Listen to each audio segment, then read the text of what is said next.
Speeding o matuling pagpapatakbo ang karaniwang sanhi ng mga aksidente sa kalsada ayon sa Department of Transportation.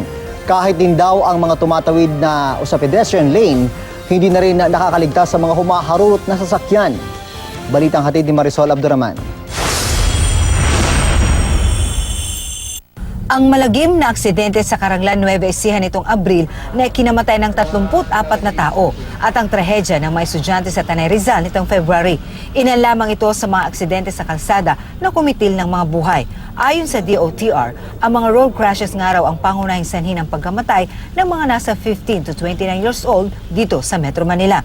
Ang kadalasang dahilan nito, human error. Number one talaga ng fatal crashes is a result of speeding. Hindi ka naman agad talaga mamamatay kung hindi ka na mabilis. Sa speeding rin isinisisi ng isang non-government organization na nagsusulong ng road safety ang karamihan sa mga aksidente sa kalsada. Ang masaklap pa, pati lugar kung saan sana ligtas ang mga tumatawid sa kalsada na didisgrasya.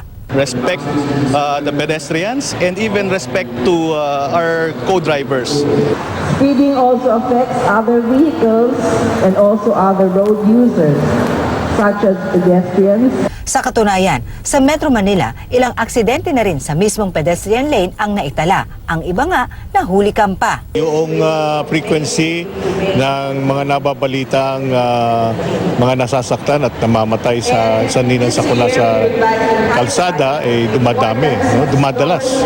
Sa tala ng Department of Transportation, mahigit 260 na aksidente sa kalsada ang naitatala kada araw. Dito pa lang yan sa Metro Manila. Sa pag-iikot ng GMA News, ilang motorista ang nakuhanan namin na imbes na magminor habang papalapit sa pedestrian lane, lalo pang binibilisan.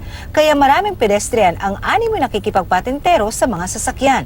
Hindi na po kasi meron po ibang mga driver na kahit nakastop yung stoplight, dumaandar pa din.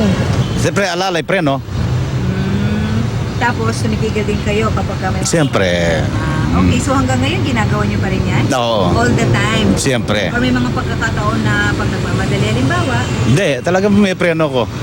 Ang Motorcycle Philippines Federation, aminadong maraming rider ang hindi sumusunod sa mga simpleng traffic sign. Miski na yung mga true stop lang, hindi sinusunod ng mga motorcycle rider.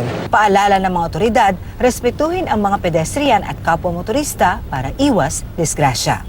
Marisol Abduraman, GMA News.